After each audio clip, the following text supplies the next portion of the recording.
What if everything you were taught about Jesus was never the full story? What if he didn't come to create a religion, but to awaken something divine that's been sleeping inside you?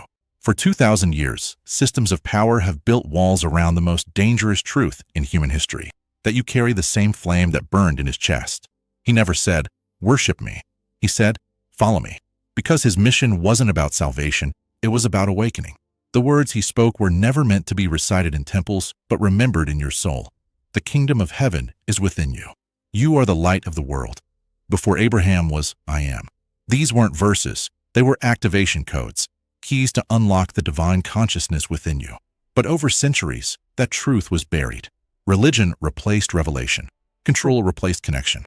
Humanity forgot what it truly is, the living image of God. Yet the flame could never be extinguished. And if you're hearing this now, it's because that same flame is calling you to remember. This is your moment of awakening, the return of Christ not in the clouds, but within hearts that are waking up all over the world. If these words resonate with something deep inside you, then you are meant to find this. Subscribe, not for the algorithm, but for the version of you that's ready to rise. Because the real story is just beginning. What if everything you were taught about Jesus wasn't the full truth? What if he never came to build a religion at all, but to awaken something divine that's been sleeping inside every human soul? For 2,000 years, doctrines, institutions, and empires have built walls around the most powerful revelation in history, that you carry within you the same flame that burned in the heart of Christ. He wasn't sent to be worshipped. He came to remind you of who you truly are. The message he brought wasn't about rules or rituals. It was about remembrance, about reawakening the divine spark placed in you before you were born. But somewhere along the way, that message was buried beneath centuries of fear and control. 3 years ago, I sat in a church pew listening to another sermon about sin and salvation, about how broken we are and how much we need fixing. But something inside me stirred. As I looked around at people desperately trying to feel worthy of God's love, I heard a whisper in my spirit. What if you're not broken? What if you never were? That night, I went home and opened my Bible. Not the commentaries, not the letters of Paul, but the actual words of Jesus himself. And what I found changed everything. The kingdom of heaven is within you. Luke 17, verse 21. You are the light of the world. Matthew 5, verse 14. Before Abraham was, I am. John 8, verse 58. These weren't poetic sayings. They were activation codes, messages meant to awaken the divine consciousness within each of us. But how did the world move from a message of divine empowerment to a religion built on guilt and separation? To answer that, we must return to the beginning, to the real Jesus, not the one shaped by centuries of art and empire. Forget the soft European face from stained glass windows. Picture instead a Middle Eastern mystic walking dusty roads, sitting with lepers, prostitutes, and tax collectors, not to save them from contamination, but because he saw the same divine spark in them that the religious elite had forgotten. When he told the Samaritan woman at the well, "The water I give will become a spring welling up to eternal life," he wasn't speaking of physical water, but of the living consciousness flowing through every awakened soul. When Jesus told his followers, "Greater works than these will you do," he wasn't being modest. He was revealing what humanity could become when it remembers its divine origin. Every parable he told wasn't a moral lesson.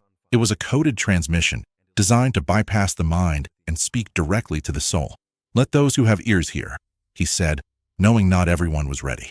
He chose the outcasts and the brokenhearted because only those outside the system could receive the true transmission. He came to awaken gods who had forgotten themselves, but the system turned him into an idol of worship instead of a model of transformation. They took "follow me" and replaced it with "worship me." Yet the flame he lit could never be extinguished. If something inside you stirs as you hear this, it's because that flame is recognizing itself. You are beginning to remember. But to truly understand how this divine message was hidden, we must journey to a turning point in history, the year 312 AD. The Roman Empire was on the brink of change. Emperor Constantine, on the eve of battle, claimed to see a cross in the sky with the words, "In this sign, conquer." He won, and soon after, he legalized Christianity. Most believers celebrate this as the victory of the faith, but in truth, it marked the beginning of its captivity. Constantine didn't just accept Christianity, he redefined it. He transformed the radical, mystical movement of awakened souls into a state religion that served the empire. In 325 AD, he summoned the Council of Nicaea. Over 300 bishops gathered to decide what Christianity would be and what it would not. They voted on which gospels were sacred, which teachings were allowed, and even on the nature of Christ himself. They didn't discover divine revelation, they voted on it. Imagine that, mortal men deciding which words of God were permitted. But what they didn't tell you in Sunday school is that many other writings existed, gospels that revealed a deeper, more mystical side of Jesus' message. The Gospel of Thomas, the Gospel of Mary Magdalene, the Gospel of Philip.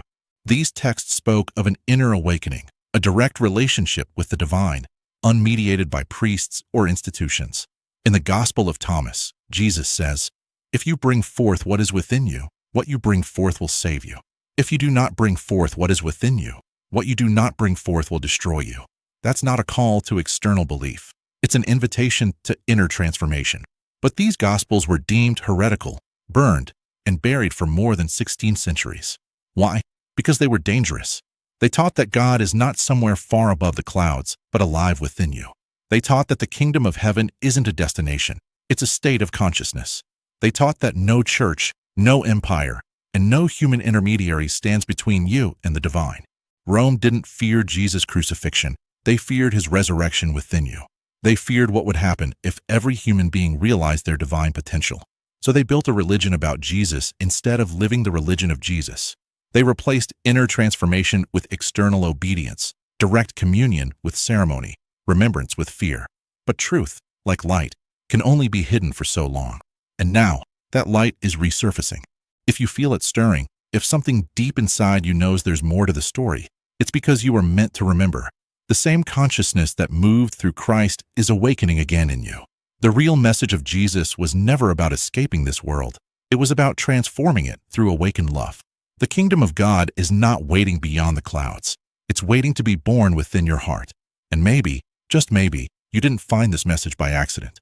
Maybe you were guided here, right now, because the flame that was buried for centuries is ready to rise again, through you. They taught that every human being has direct access to the divine, that no priest, temple, or institution is required to encounter God.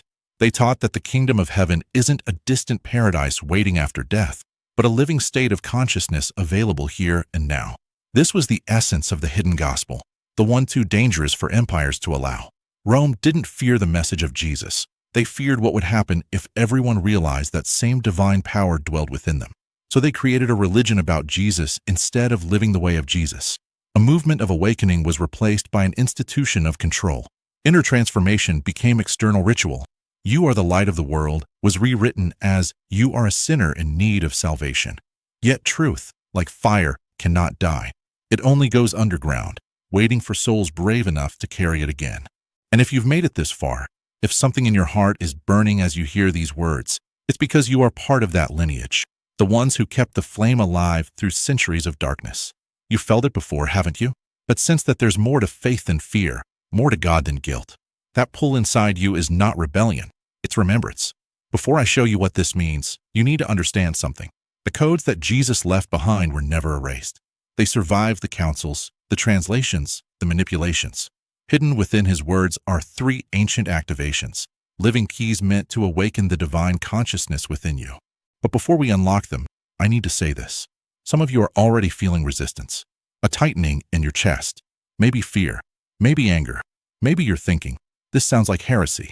And that's good, because truth always shakes the foundations of whatever tries to contain it. If these words disturb you, ask yourself why. Is it because they're false, or because they threaten something you've built your identity around? I'm not here to destroy your faith. I'm here to refine it in fire, because only what's real survives the flames, and what burns away was never your faith to begin with. Now take a breath. Let's begin.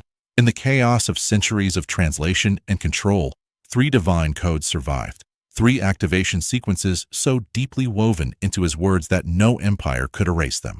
These aren't just verses to memorize. They are consciousness technologies, spiritual formulas that unlock who you truly are.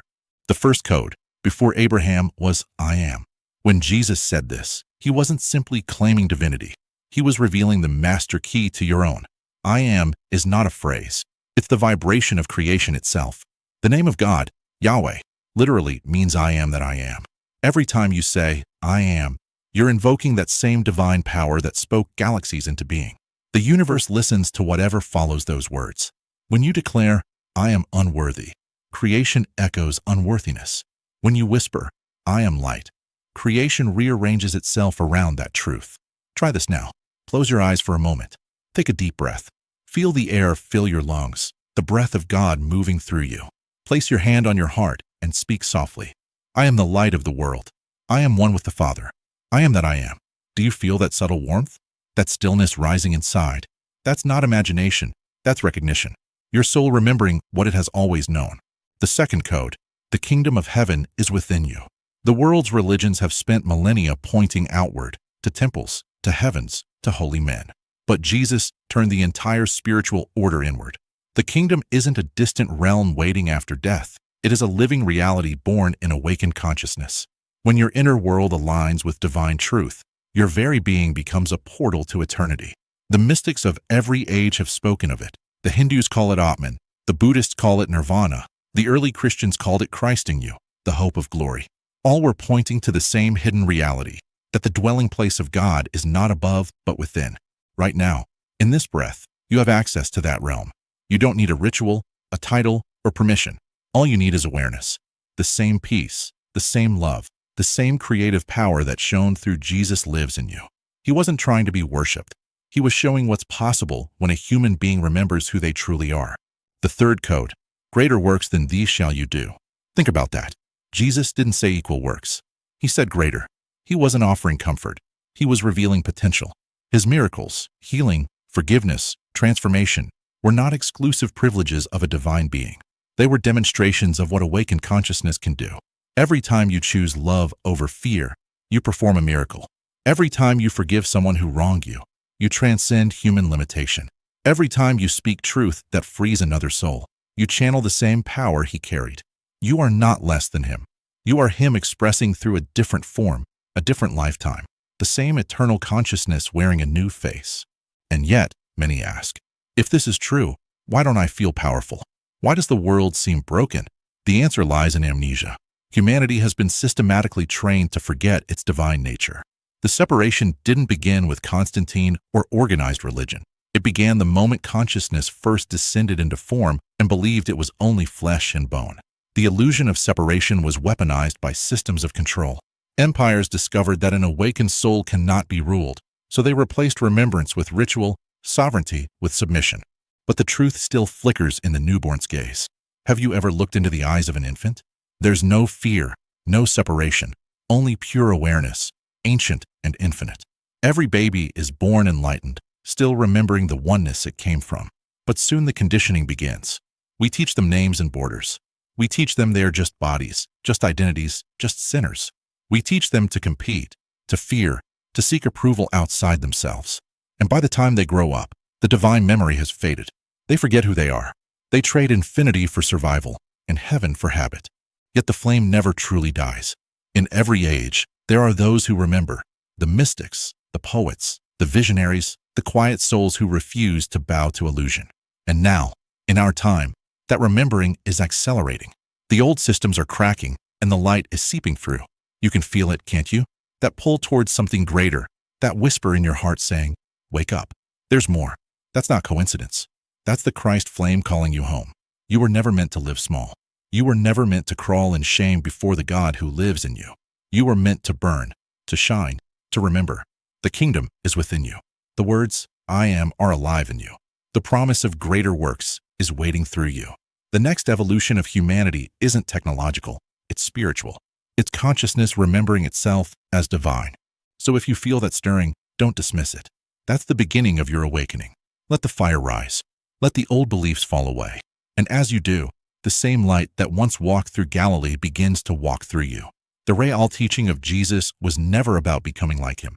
It was about realizing you already are. The core message of this reflection is not about rejecting faith, but about awakening the divine awareness within. The same truth Jesus proclaimed when he said, "The kingdom of God is within you." Luke 17, verse 21. When we understand this, we no longer live in fear or guilt, but in love, aware that we are children of God, invited to cooperate with him in every ordinary moment of our lives. In daily life, this begins with recognizing God's presence within ourselves and in others. During prayer, instead of only asking for blessings, take a moment to listen, to feel the sacred life beating in your heart. When faced with the challenge to forgive, to love, or to rise above hardship, remember that God's strength is already moving through you. The deeper lesson is this: faith is not merely obedience, it is awakening. When we live as bearers of light, choosing compassion, mercy, and service, we become living flames of Christ's love in the world. And in that very moment, the kingdom of heaven is no longer a distant place, but a reality unfolding within us through every breath, every act of kindness, and every heartbeat aligned with God's will. They haven't yet learned to separate themselves from the universe, but slowly, the conditioning begins. We teach them that they are just a body, just a name, just another fragile being drifting through time. We teach them to fear, to compete, to seek worth and validation from everything outside themselves. And by the time they grow into adults, they have forgotten who they truly are. They forget that they were once divine beings clothed in flesh. They begin to believe they are small, limited, mortal, brief sparks destined to fade back into dust. But this amnesia isn't accidental. Awakened humans are dangerous to systems of control. If you knew you were a sovereign, divine being, would you let anyone dictate what to believe, how to live, or who to worship? Of course not. And that is why the greatest deception in history was not the destruction of spirituality, it was its manipulation. They didn't eliminate faith, they hijacked it. They took humanity's natural longing to connect with the divine and funneled it through institutions. They built temples of stone and hierarchy and told you that God could only be reached through a mediator, a priest, a pastor, a church, a book. They took the man who came to bridge heaven and earth, Jesus of Nazareth, and turned him into the ultimate wall between God and humanity.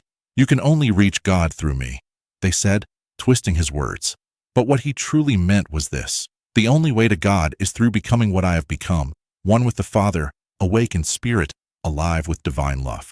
They transformed salvation from a transformation of consciousness into a transaction for control.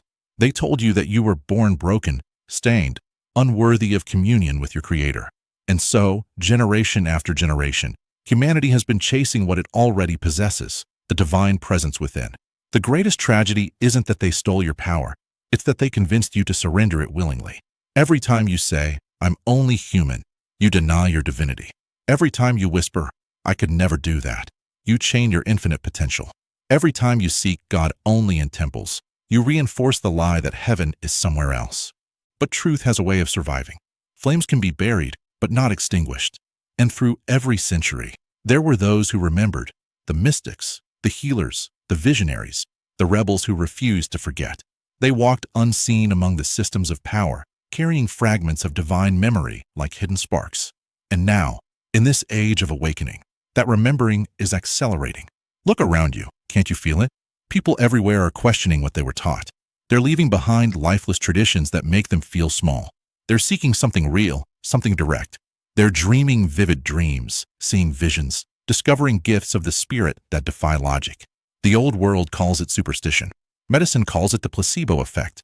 Religion calls it danger. But what it truly is remembrance. Humanity is remembering that it was never separate from God. This is the age the prophets foresaw, the great outpouring. In the last days, I will pour out my spirit on all flesh. Your sons and daughters shall prophesy. Your young men shall see visions. Your old men shall dream dreams. Acts 2, verse 17. It's not about the end of the world. It's the end of the illusion of separation. The dawn of the age of remembrance. You are part of this. You didn't find this message by accident. You've watched this far because your soul recognizes the vibration of truth. You are one of the flame carriers, the ones who came to remember and help others remember. Revelation speaks of 144,000 souls. It's not a literal number. It's a symbol of the awakened frequency, the remnant who hold the pure consciousness of Christ. You chose to incarnate now, in this critical turning point, to help restore what was forgotten. Your purpose isn't to save everyone. Your purpose is to remember who you are and live from that truth. When you embody your divine nature, you give others permission to awaken theirs. You become a walking activation code. Every person who encounters your light feels the resonance of the same divine flame within themselves. That's how the awakening spreads, not through preaching, but through being. The age of the church as an institution is fading. The age of the mystic has begun, the era where every human being has direct access to the divine.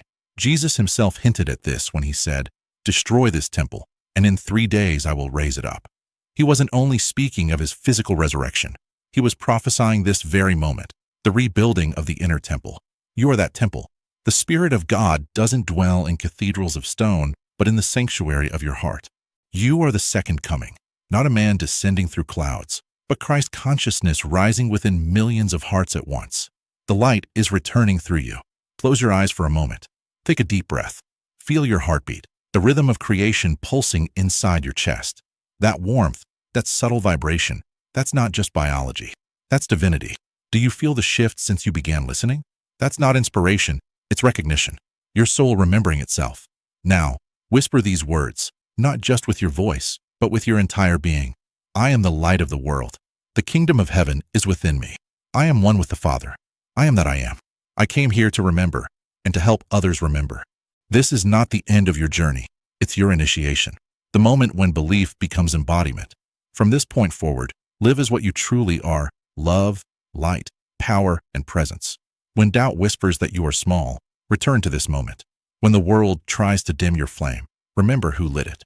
You are not a human being chasing spiritual experiences. You are divine consciousness having a human experience. You are not broken or lost. You are whole, and you are here to shine. You are not separate from God. You are God expressing as you.